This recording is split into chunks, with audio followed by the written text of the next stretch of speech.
एसबू कर लाभ कौन जदि मु दुई अक्षर पाठ पढ़ी था मु अभी अन्य मानक परि आत्मनिर्भरशील होती और मो जीवन में मु आगु को बढ़ी जाती मोर भी मो जीवन में भी आगु को जाती और मु अन्य मानक परि आत्मनिर्भरशील होती और मु अभी कहा पर निर्भर कर न था।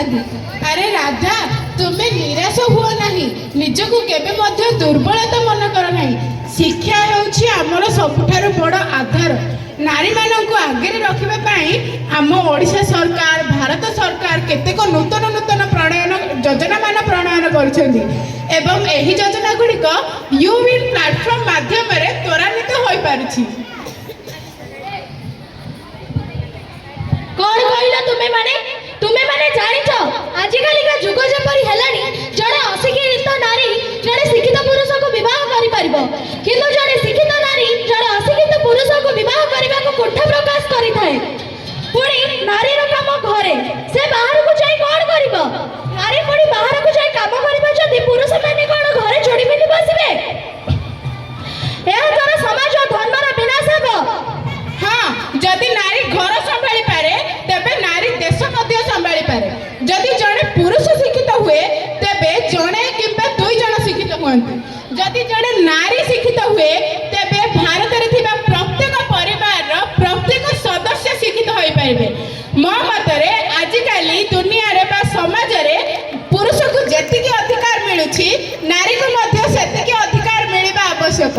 भारत सरकार को द्वारा प्रचलित होउथिबा बेटी बचाओ बेटी पढ़ाओ योजना एहार एक उदाहरण एही बेटी पढ़ाओ बेटी बचाओ योजना माध्यम रे कोनी कोनी शिशु किंबा देशर समस्त नारी माननकु सेमानकर सुरक्षा पाई एही योजना प्रणयन करा जायछि। एहार गुरुत्व हैला किभଳି आमे नारी माननकु आगकु नेबा सेमानकर सम्मान करबा सेमानकु किभଳି आमे अग्रगति करि परिबा सेही भଳି खुशी स्कीम गोटे एभଳି एक योजना जहाँ माध्यम विद्यालय छात्री माने अध्ययन जो विद्यालय छात्री माने अध्ययन करुथांती से विद्यालय से स्वास्थ्य रक्षा पाई सेमानंको नैपकिन बा सैनिटरी पैड बंटन करा जाउछि जहाँ द्वारा सेमानंकर स्वास्थ्य सुरक्षा होई परिबो। खाली एतिक नुहे आम भारत सरकार नारी मानंको पाई प्रत्येक नारी मानंको पाई मिशन शक्तिर आधार मध्य खोलिछन्ति जहाँ द्वारा महिला माने एकत्रित होई सेमानंकर धंदामूलक व्यवसाय आरंभ करछन्ति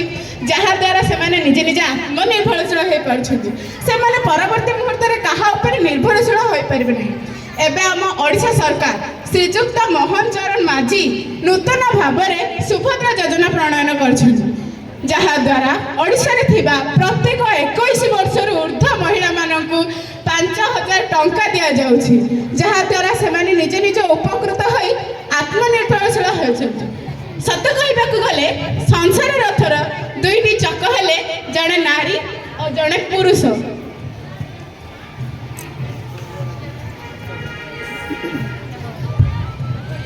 हाँ सीता तुम्हें ठीक कहल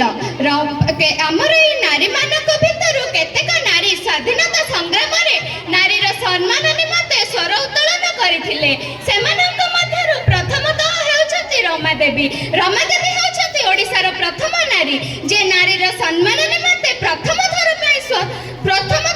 स्वर उत्तोलन करथिले। द्वितीयतः हेउछथि नंदिनी शतपथी ओडिसार प्रथम मुख्यमंत्री भाबे सारा विश्व विख्यात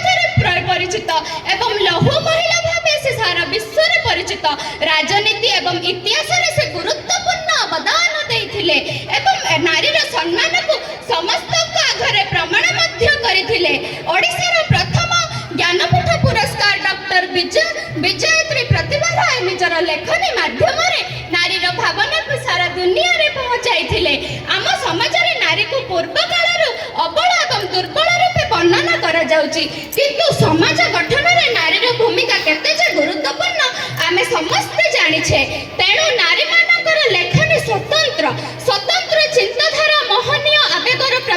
चिंताधारा प्रतिष्ठा। तेणु नारी मानकु केबे हेले अबला दुर्बल भाबंतु नाही। तेणु आपण माने आज जेठरे उपस्थित अछंती आमे पीएम श्री सरकार विविगिरी सरकारी महिला माध्यमिक प्रशिक्षण विद्यालय छात्री माने नारीर सम्मान एवं नारीर जागरण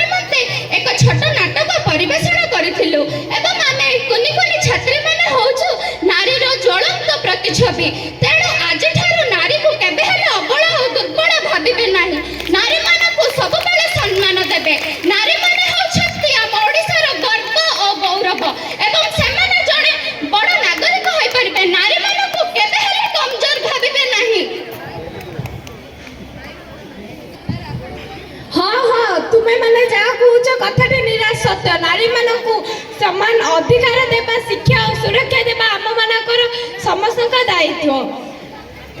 जत्र राज्यस्तु पूज्यन्ते रमन्ते तत्र देवता अर्थात जो स्थान नारी मानकु पूजा सम्मान करा जाए सेठारे भगवान वास करथांती आसंतु एक शपथ नेबा आजिठारु नारी मानकु उचित शिक्षा सम्मान इत्यादि प्रदान करिबा।